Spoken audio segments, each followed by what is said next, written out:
On va donc voir comment se déroule le début de la grossesse et le passage de la première cellule au fœtus. Alors, on le voit sur le schéma, la cellule œuf formée lors de la fécondation entame alors une lente migration vers l'utérus et durant cette migration, il y a de nombreuses divisions cellulaires. C'est ce que l'on voit sur le schéma. Donc, il y a fécondation tout à droite du schéma, puis il y a migration de la cellule œuf. Au bout de 30 heures après la fécondation, il y a la première division, puis une autre division, encore une autre, 50 heures, on voit combien la cellule s'est divisée, 60 heures, elle se divise encore, 4 jours, bon, il arrive un moment où il y a énormément de cellules, et on parle donc d'un embryon qui commence à être apte à se nider.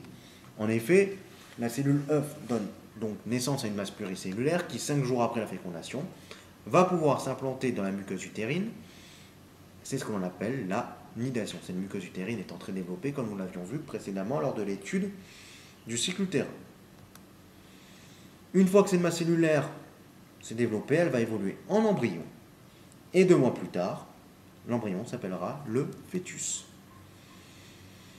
Ce fœtus va baigner ensuite dans un liquide qui s'appelle le liquide amniotique, et la nutrition de ce fœtus sera assurée par un organe qu'on appelle le placenta. Alors, on a vu plein de termes à l'instant, donc on va un peu les définir, et ces termes sont à retenir. La nidation, d'abord, c'est l'implantation de l'embryon dans la muqueuse utérine. L'embryon, c'est quoi? Précisément, c'est le nom que porte un nouvel individu qui est issu de la fécondation, jusqu'à ce que les organes soient formés. C'est-à-dire que ça porte le nom d'embryon tant qu'il n'y a pas de formation d'organes, tant qu'en fait c'est une masse de cellules. Dès lors qu'il y a formation d'organes, on parle de fœtus, et cela dès les 8 semaines suivant la fécondation.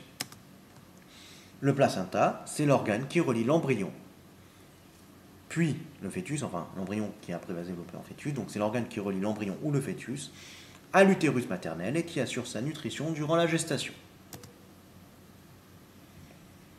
On a vu les étapes donc, de la mise en place de l'embryon dans la cavité utérine. Nous allons voir que cela est également régulé par des hormones. Donc, on a vu qu'après l'ovulation, le follicule se transforme en corps jaune. D'accord? Donc, en haut, on a l'ovaire qui contient le corps jaune. Et en dessous, nous avons donc le jeune embryon qui vient de se fixer à la muqueuse utérine, donc le jeune embryon juste après la nidation. Et bien, une fois que l'embryon s'est fixé à la muqueuse utérine, il va libérer une nouvelle hormone qui s'appelle l'hormone HCG. L'hormone HCG va éviter que le corps jaune dégénère et va lui faire synthétiser donc les oestrogènes et la progestérone. Donc on a vu que le corps jaune synthétise ces deux hormones.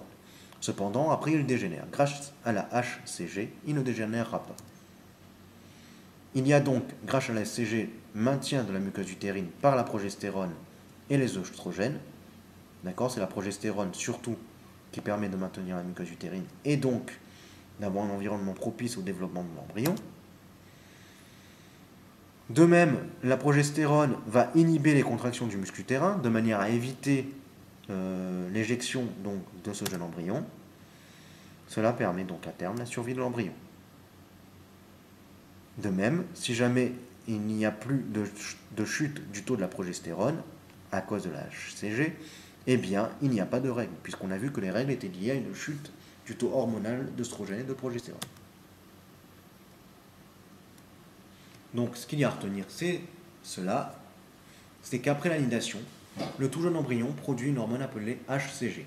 Cela signifie gonadotrophine chorionique humaine. D'accord? En somme, c'est une hormone humaine, pour H, qui est synthétisée par le chorion, on le définira après, et qui agit donc sur les gonades, entre autres l'ovaire. Cette hormone permet la stimulation du corps jaune ovarien et donc la production des hormones que libère le corps jaune, qui sont la progestérone et les oestrogènes. L'augmentation du taux sanguin de la progestérone et des oestrogènes va assurer le maintien de la muqueuse utérine en inhibant les contractions du muscle utérin ce qui permet alors la survie de l'embryon. L'autre conséquence, c'est que les règles n'apparaissent pas puisqu'il n'y a pas de chute du taux de progestérone et d'œstrogène puisque le corps jaune ne dégénère pas. Dès lors, si on n'a plus de règles, eh bien cela témoigne d'une grossesse débutante. Donc l'absence de règles signifie en général, si ce n'est un décalage de ces règles, s'il n'y a pas de règles, eh bien cela signifie en général que la jeune fille ou la femme est enceinte. Donc c'est justement à cause du dosage hormonal que l'on arrive à savoir si une personne est effectivement enceinte, puisque la plupart des tests de grossesse reposent sur la détection du HCG dans le plasma ou l'urine de la mère. Évidemment, dans le plasma, c'est plus précis.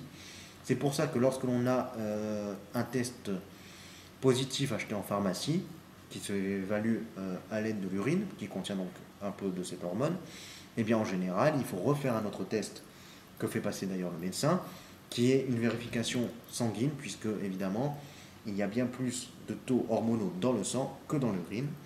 Et donc là, si jamais il y a détection de cette hormone en quantité dans le sang, cela signifie que la personne est effectivement enceinte. Le test se réalise 2 à 3 jours avant la date présumée des règles. Si on le fait plus tôt que la date présumée des règles suivantes, le taux hormonal sera insuffisant pour certifier d'une grossesse. Donc sur ce graphique, on voit l'évolution du taux hormonal.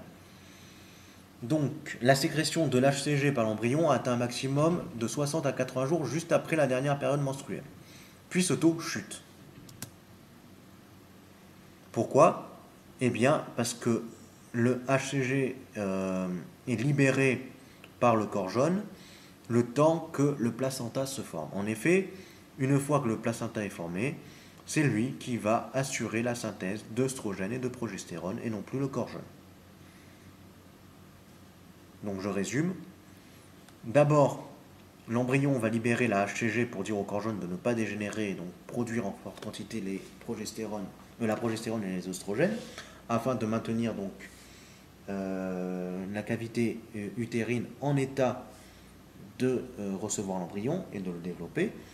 Puis, au bout d'un moment, le placenta va être développé et ce placenta va fabriquer les hormones progestérone et œstrogène. Et dès lors, le taux de HCG peut chuter, le corps jaune dégénérer, puisque la relève au niveau fabrication d'hormones a été prise par le placenta.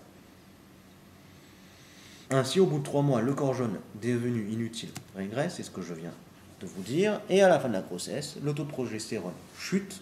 C'est au moment où ce taux chute que les contractions du muscle utérin vont pouvoir à nouveau avoir lieu, puisque ces contractions ne seront plus inhibées par les hormones